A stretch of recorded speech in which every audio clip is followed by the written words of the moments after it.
నమస్తే. Welcome to పొలిటెంట్ health. ఈ మధ్య కాలంలో వయసుతో సంబంధం లేకుండా ఇన్‌ఫెర్టిలిటీ సమస్యలు మనం ఎక్కువగా చూస్తూనే ఉన్నాము. మగవాళ్ళు అనుకోవచ్చు, ఆడవాళ్ళు అనుకోవచ్చు. ఒకవేళ పిల్లల ప్లానింగ్‌లో ఉన్నప్పుడు మనం ఎలాంటి టెస్టులు చేసుకోవాలి, అసలు ఎలాంటి జాగ్రత్తలు తీసుకోవాలి, ఈ విషయాల గురించి తెలుసుకుందాం. ప్రెజెంట్ మనతో ఉన్నారు సీనియర్ గైనకాలజిస్ట్ డాక్టర్ రజనీ గారు. మరి వారి మాటల్లోనే తెలుసుకుందాం. నమస్తే డాక్టర్ గారు. నమస్తే. మ్యామ్, ఇప్పుడు ఆఫ్టర్ మ్యారేజ్ అంటే పిల్లల గురించి ఎవరైతే ప్లానింగ్‌లో ఉన్నారో వాళ్ళకి సంబంధించి ఏజ్‌తో సంబంధం లేకుండా కూడా ఫెర్టిలిటీ సమస్యలంటూ ఎక్కువగా వస్తూ ఉన్నాయి. అసలు ఈ ఫెర్టిలిటీ సమస్యలంటే ఎందుకు ఎక్కువగా ఈ మధ్య కాలంలో రావడం జరుగుతుంది కాబట్టి ఎందుకు ఎక్కడ మిస్టేక్ అయితుందంటారు? ఫర్టిలిటీ ఇష్యూస్ అంటే ప్రెగ్నెన్సీ డిలే అవ్వడము, ప్రెగ్నెన్సీ హ్మ్. రాకపోవడం కంపేర్ టు ఓల్డ్ జనరేషన్ ఇప్పుడైతే చాలా ఎక్కువగా ఉంది. అవును. సో, ప్రధాన కారణాల్లో అంటే చాలా చాలా రీజన్స్ ఉంటాయి. సో, దాంట్లో ఏంటంటే ఏజ్ ఆఫ్ మ్యారేజ్ ఇప్పుడు చాలా వరకు మ్యారేజ్ ఏజ్ అనేది ఇంక్రీజ్ అయిపోయింది. ఒకప్పుడు కంపేర్ చేసుకుంటే ఎర్లీ మ్యారేజెస్ అయ్యుండేవి. సో, తొందరగా ప్రెగ్నెన్సీస్ అయిపోయి ఒక్కొక్కరికి హ్మ్. 4, 5 చిల్డ్రన్ గూడా ఉండేవాళ్ళు ఆ టైంలో. ఇప్పుడేంటంటే సెలెక్టివ్ ఇప్పుడు ఈ లేట్ మ్యారేజెస్ ఒకటి, మ్యారేజ్ అవ్వగానే గూడా అందరూ they are not planning pregnancy. They want some time డిలేడ్‌గా అన్నీ ఇంకా లేట్ ఇది అయిపోయి గూడా మనకు ఈ డిలే అవుతుంది. సో, ఫీమేల్స్‌లో ఎలా అంటే ఎగ్ క్వాలిటీ, క్వాంటిటీ అంటే నంబర్ ఆఫ్ ఎగ్స్ దాని యొక్క క్వాలిటీ అనేది ఏజ్ పెరుగుతా ఉంటే తగ్గిపోతా ఉంటుంది.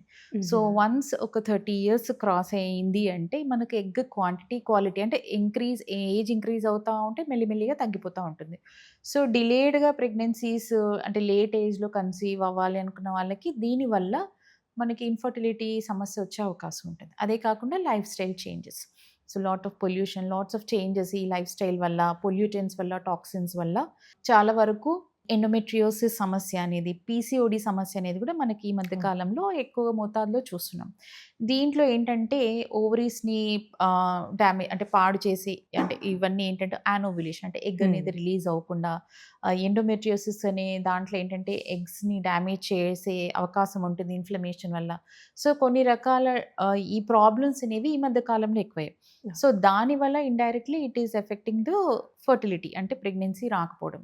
సో, ఈ రకాల రీజన్స్ వల్ల చాలా వరకు ఈ మధ్య కాలంలో ఇన్‌ఫర్టిలిటీ సమస్య అనేది మనం ఎక్కువ మోతాదులో చూస్తున్నామండి. ప్రెగ్నెన్సీ గురించి ప్లానింగ్‌లో ఉన్నారనుకోండి. హ్మ్. ఫస్ట్ ప్లానింగ్ చేసేయడం ముందు మనం ఎలాంటి టెస్ట్‌లంటూ చేపించుకోవాలంటారు? So, okay. Couple plan hmm. చేసుకుంటున్నారు.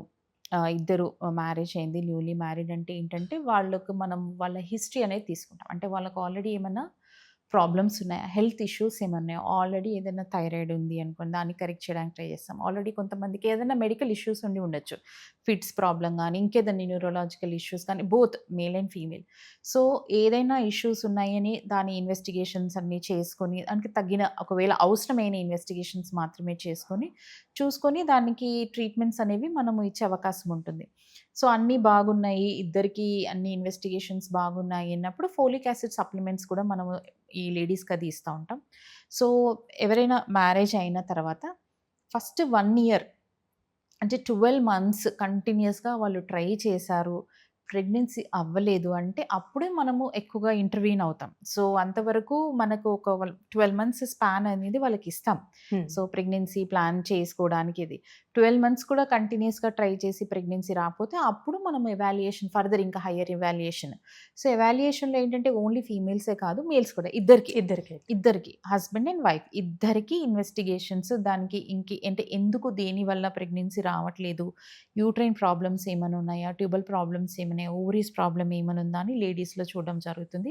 హస్బెండ్‌లో ఏంటంటే సెమెన్ అనాలిసిస్ అంటే స్పెర్మ్ కౌంట్ సరిగ్గా ఉందా లేదా, ఒకవేళ కౌంట్ బాగున్నా మొటిలిటీ సరిగ్గా ఉందా లేదా. సో, ఇవన్నీ పారామీటర్స్ అన్నీ మనం చూసుకొని దాన్ని బట్టి దాంట్లో ఏమన్నా ప్రాబ్లమ్స్ ఉంటే దానికి తగిన ట్రీట్మెంట్ ఇవ్వడం అనేది జరుగుతా ఉంటుందండి. లైఫ్ స్టైల్ చూసుకున్నట్లయితే వాళ్ళసలు ఏ విధంగా చేంజ్ జేసుకోవాలంటారు? ఇప్పుడు మేల్ అయినా అవ్వచ్చు, ఫీమేల్ అయినా అవ్వచ్చు. ఒకవేళ ఇలాంటి ప్రాబ్లమ్స్ ఫేస్ చేస్తున్న వాళ్ళు.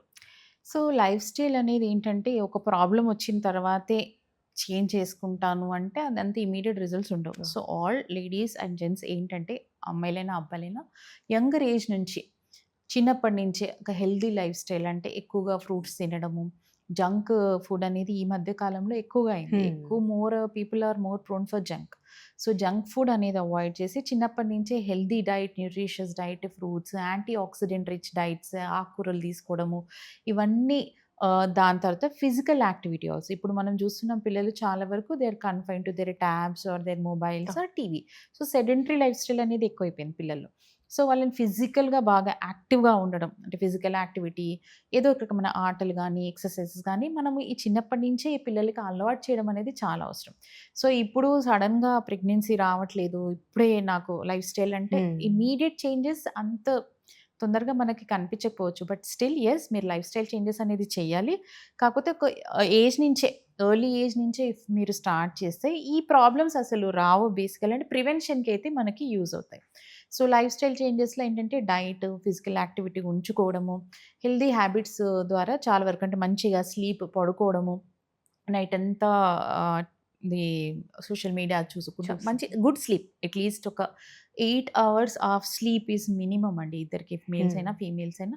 సో, స్లీప్ డిస్టర్బెన్స్ లేకుండా సో, ఇవన్నీ చాలా వరకు చిన్న చిన్నవే but it has major impact on this fertility. So, ఇవి ఒకవేళ ఫాలో అయినట్లయితే కొంచెం ప్రాబ్లమ్ అనేది చాలా తగ్గించుకోవచ్చంటారు. వరకు. యెస్ అండి. Yes. Okay. Thank you so much. Thank you. Thank you.